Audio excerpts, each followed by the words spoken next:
आणि स्वतःचा जीव वाचवण्यासाठी ज्यावेळेस हा महिषासूर पळायला लागला त्याचा पाठलाग त्यावेळेस देवींनी केला.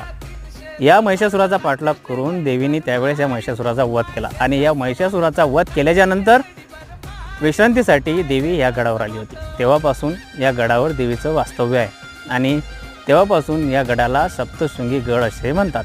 आणि देवीची मान थोडी या साईडला झुकलेली दिसते कारण की बाजूलाच हा मार्कंडेय पर्वत आहे.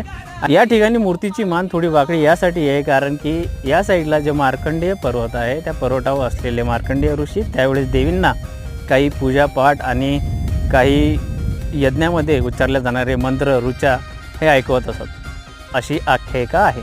मित्रांनो, तुम्हाला मी संपूर्ण या गडाची जी काही पौराणिक आख्यायिका होती ती संपूर्ण मी सांगितलेली आहे. आज धोका असल्यामुळं हे मार्कंडेय जो पर्वत आहे हा दिसत नाही आहे, नाहीतर या ठिकाणी मार्कंडेय पर्वताचा एकदम सुंदर असा नजारा तुम्हाला दिसला असता.